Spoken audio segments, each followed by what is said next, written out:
Hello and welcome to Lunchtime Politics, where we'll bring you up to speed with the big happenings in politics at midday. And we are having to track. We're tracking something playing out at the National Assembly, especially at the House of Reps as we speak. But first, let's bring you the headlines.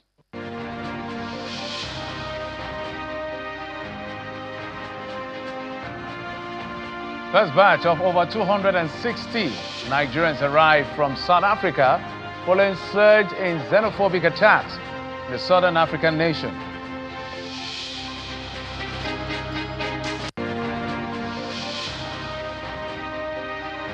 And the chairman of the Economic and Financial Crimes Commission, AFCC, raises alarm over a huge expenditure to secure political parties' tickets ahead of 2027.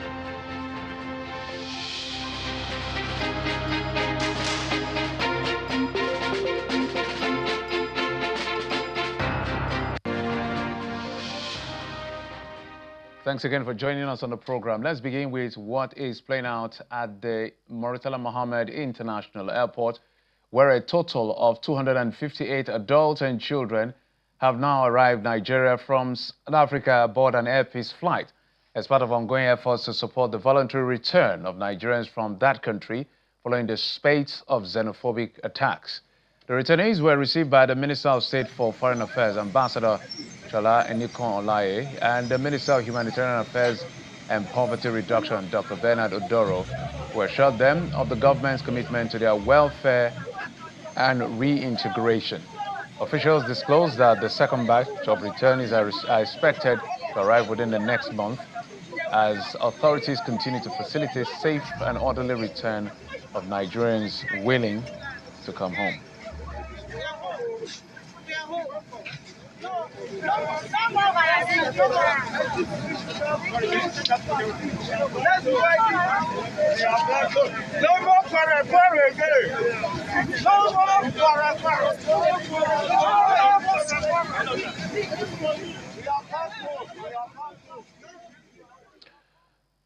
Well done to the federal government on this effort, and no place like home, like they say, but it's very distasteful and disturbing what is going on in the beautiful country called South Africa, remembering how Africa played a key role during the apartheid regime to ensure that that ends, and it ended in 1994. But let's tell you what's playing out here in Nigeria, where the Air Force has destroyed a terrorist enclave and neutralized cause of insurgents in the Lake Chad Basin.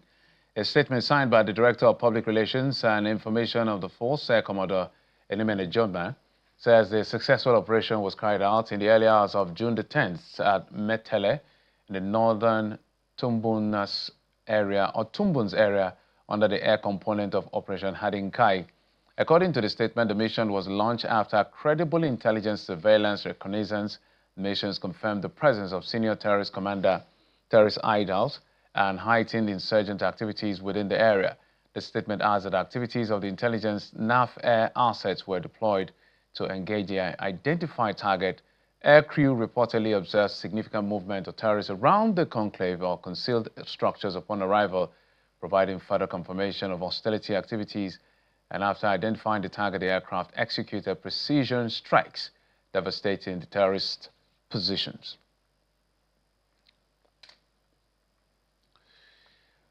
The chairman of the Economic and Financial Crimes Commission, Mr. Ola Olukoyede, says some governorship aspirants, you need to pay attention to this, in Nigeria spent between 20 billion and 30 billion to secure electoral victory during the primary elections. We're not talking about the main election, just to get tickets, warning that the trend poses a serious threat to democratic governance and fuels corruption in public office. The anti-graft boss, who was speaking at an event, says the huge financial resources deployed during elections often compel elected officials to divert public funds after assuming office in a bid to recover their investment. Mr. Olukoyede explains how the EFCC remains committed to tackling vote buying and other forms of financial inducement capable of undermining the integrity of Nigeria's electoral process.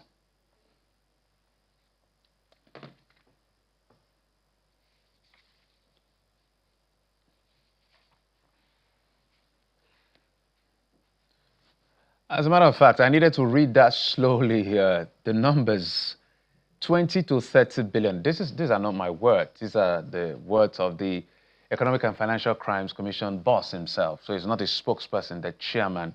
If a governorship aspirant to secure the ticket to become a candidate can spend as much as 20 billion to 30 billion, what then is left of the campaign over money bags in our policy? Because the law is very clear that even as presidential candidate, you shouldn't spend in an election more than about 10 billion naira. So just to secure a ticket, that tells you what we're in for. But let me tell you what is playing out in the National Assembly as we speak. So as a background, the former minority leader of the House of Representatives was Kingsley Ogundo Chinda from Rivers State, member of the PDP. Well, at some point, we didn't know when he joined the APC, but we saw that he was part of the screening exercise, and he eventually got the ticket of the APC to stand as governor. When the House resumed, that's when they now read his letter that is in retrospect that he has resigned as a member of the PDP sometime in April, and now, of course, will forfeit his position as minority leader. So since then, the House of Reps hasn't gotten a minority leader. Last week, or earlier this week, there were issues around who should be the minority leader. Ikenga Ugochinyere, there was a fracas. They said some people nominated him, about 60 of them, but some people said they didn't sign for him to become the new minority leader. So this is high-level politics.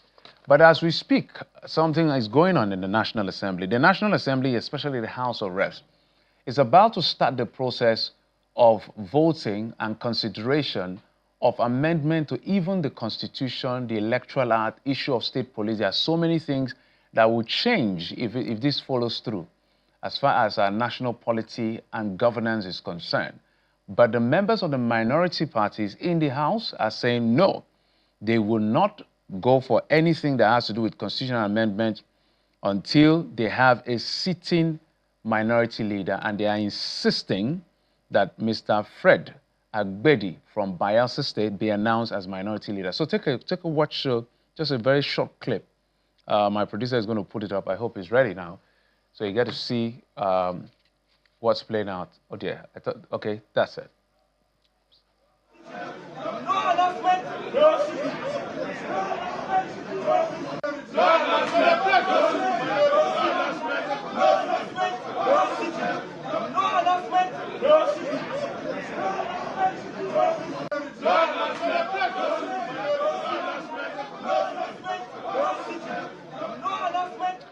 So here you go. No announcement, no sitting is what the minority opposition parties are saying, that until there's that announcement, and they are not mincing words as to who they want. Maybe some of them don't want Ikenga Ugochinyere from Imo State. They want Fred Agbedi from Bayelsa State to be announced. Else, whatever consideration is being done to amend the Constitution, especially the issues around state police. You know, when it comes to amendment of the Constitution, it will happen at the National Assembly concurrently, the Senate and the House, and then to go to the entirety of the state houses of assembly. Let's move on now to other stories as we get ready to talk to our guests, because something is playing out in Osun State. The elections are about maybe a month plus away, but there's already trouble. There are issues of violence and reported deaths, although the police said yesterday they've not recorded any casualty, but we're hearing persons died, but some persons were seriously injured. But let's come back to, I think, Lagos, where the leaders of the APC in Adeleke have commended the party leadership for upholding democratic principles and respecting the will of members in the Lagos State House of Assembly primaries.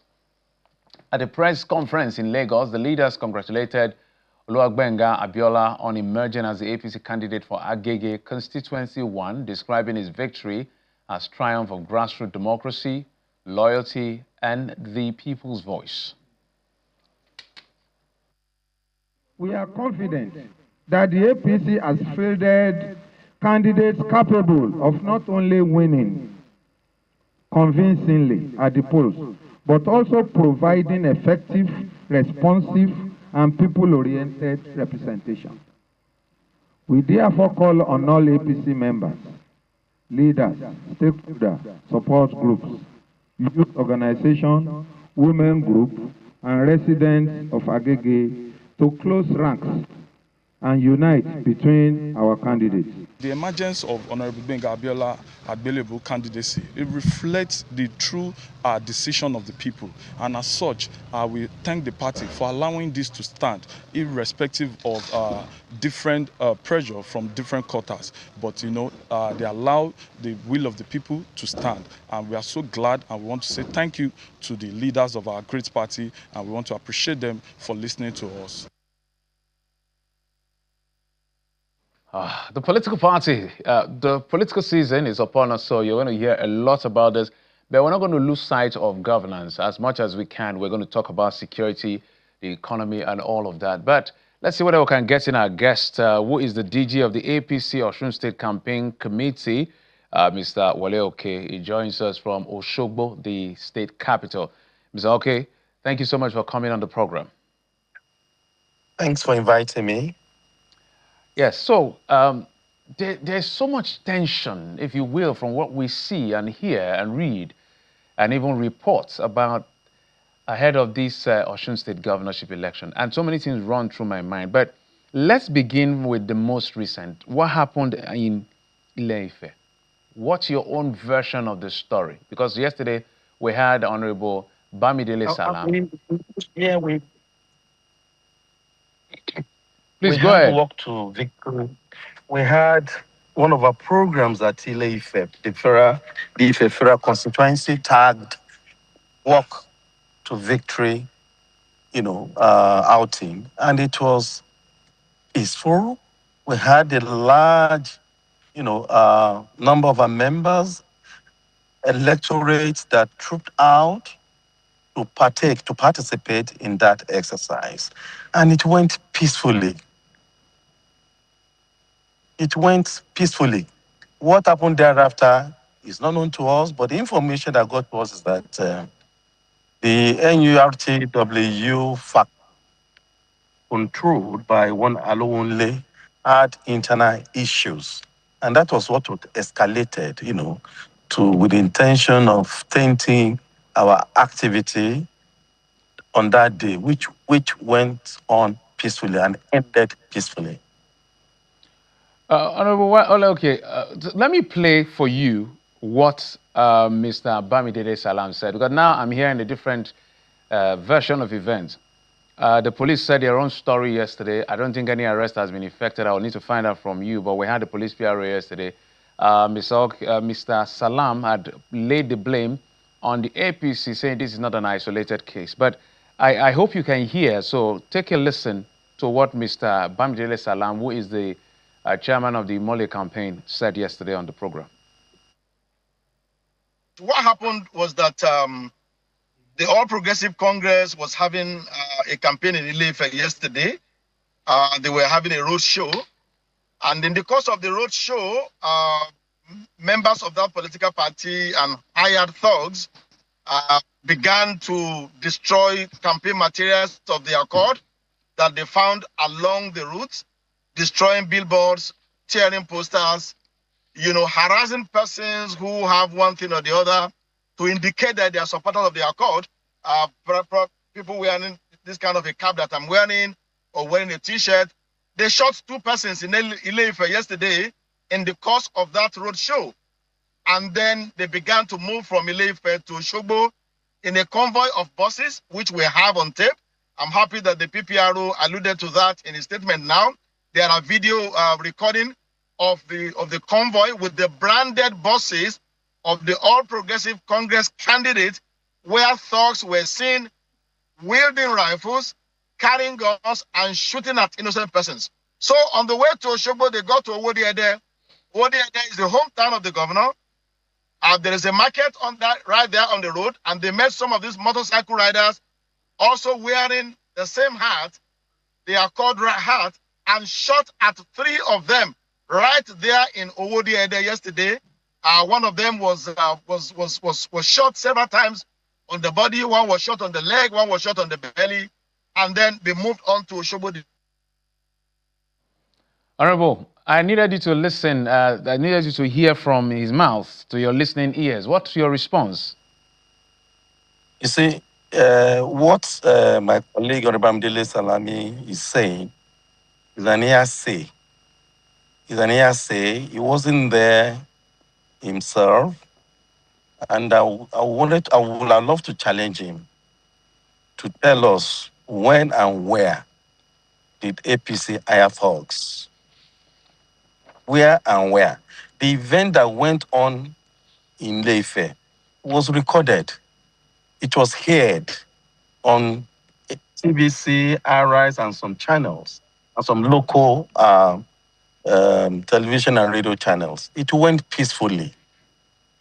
We had finished our program before we started hearing, fighting between two NURTW faction.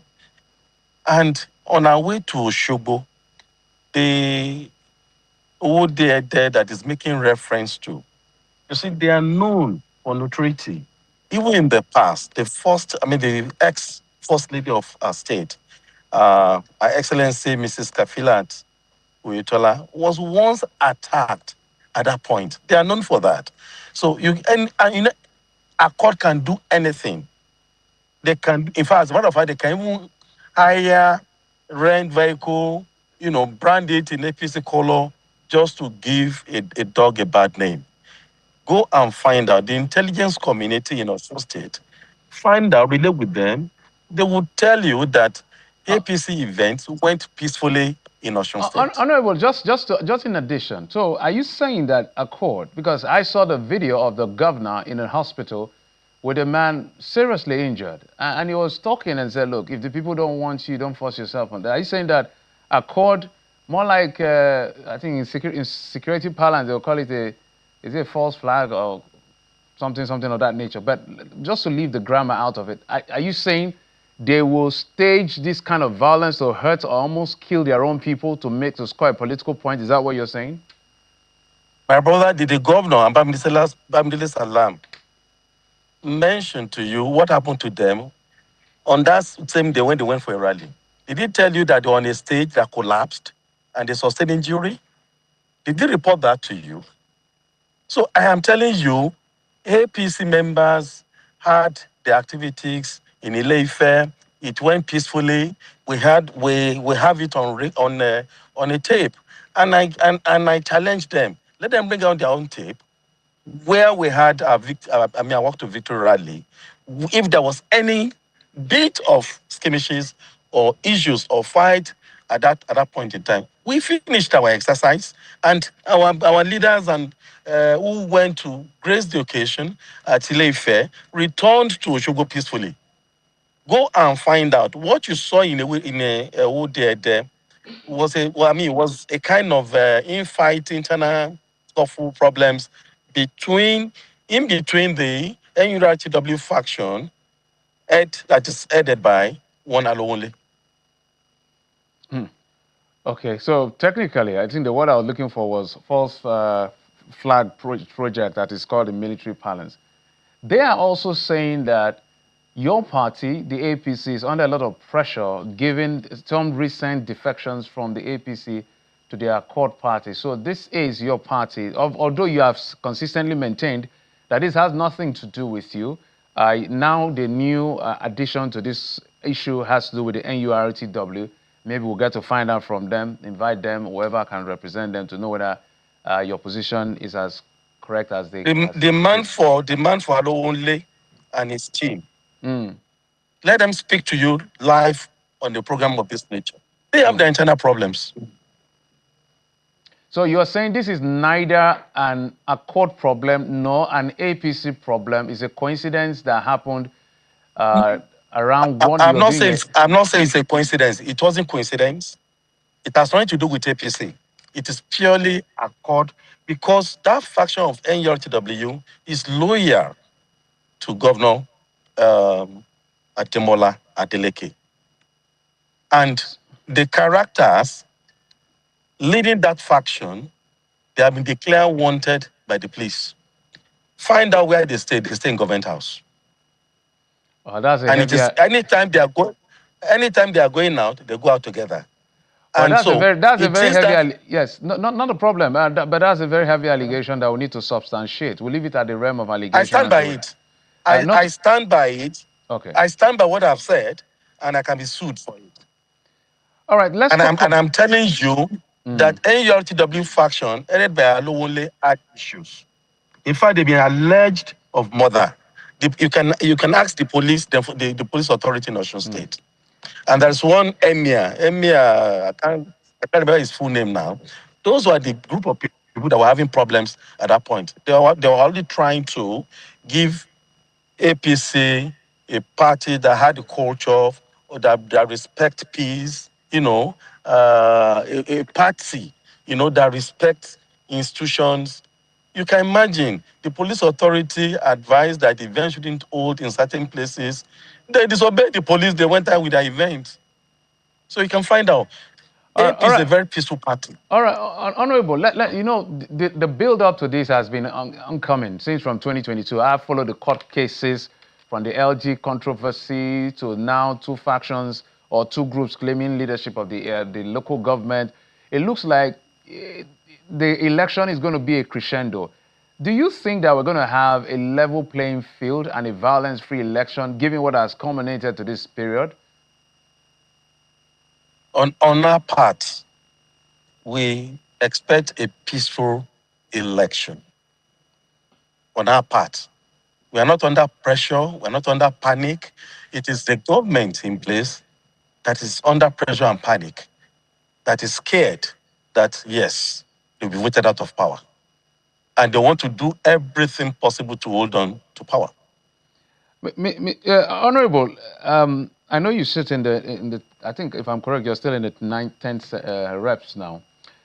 Why Yes, does the 10th, yes. 10th, yes. Why does the APC want Ademola Adeleke out?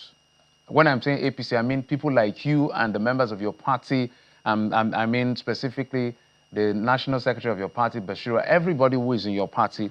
Why do you want the man out of office? Because the man is not in government, is not governing the state. The government is a failed government, a government that abandoned the people. In the education sector, our children can no longer go to public schools. No buildings, no instructional materials, no teachers. A government that has failed in health sector, where you have just a doctor, a medical doctor in one local government. A government that sacked health workers, nurses, doctors that the former government employed without replacing them. A government that sacked 2,500 teachers and refused to replace them. A government that abandoned farmers. A government that bought tractors for over 8 billion naira and those tractors cannot be found. A government that failed to encourage farmers, that failed to give them incentives, that failed to help them. A government that abandoned the people of the state, only to concentrate, only to mismanage the resources that has accrued to Osun State. Okay. Find out, sir. Yes. The quantum of money looted through ghost worker salary, over 54 billion naira. Find out about 14.9 billion naira invested on Amotekun, only for us to discover that the Amotekun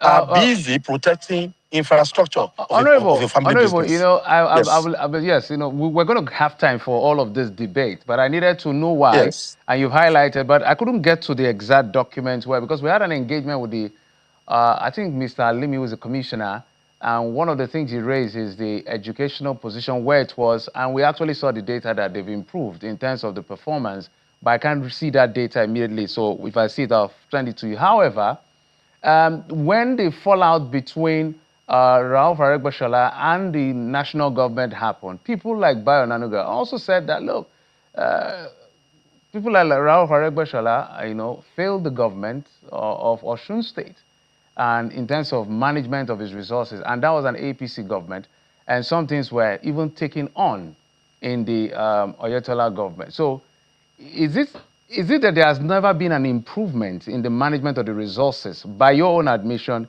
as far as Osun State is concerned, in its last successive 3 administrations?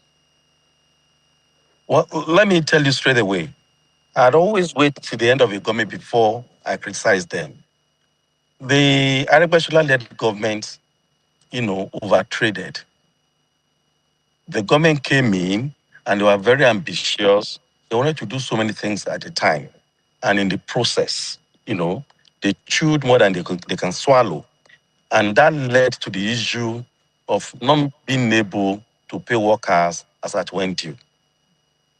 And that's why today, if you hear about half salary, it occurred under the leadership of my senior brother, Ogbeni Rauf Adegbeshola. Now, fast forwarded, when His Excellency Oyetola took over from government, everybody give it to His Excellency Asiwaju Oyetola as a very prudent person. Nobody can fault him on that basis. Now, he managed the economy of Osun State prudently. He did not borrow a dime. He was able to pay workers as at when due under his leadership. Okay. And don't also forget, sir, that under his leadership we had the NSAS problems, we had COVID-19 issues, right? But he was able to fix. Honorable, yes, I would have allowed you to continue, but we're totally out of time. But I know where you're going with all of this. But it was eventually voted out. So that's why I constructed my question the way I did. But trust me, we're going to have all of you back. No, excuse me, sir. No, don't forget that. Don't forget that I was part of the team. Excuse me. Yes, we're totally out of time, Honorable. Honorable, we're totally out of time. Yeah. My apologies. I sincerely apologize, sir. My apologies. But I wanted to tell you how we conspired. How we conspired against. And let me tell you what happened. Honorable, we're totally out of time. My sincere apologies, Honorable. My apologies. Okay, it's the DG APC Osun Campaign Committee. Honorable, if you can hear me, we're going to have you back and the entire team back as well. But before we go, let's tell you, Chieftain of the Accord Party, Benga Oluwapo Hashim, and the Nigeria Labour Congress have launched a political movement called the Democratic Renewal Movement to wrestle political powers from the incumbent APC in 2027.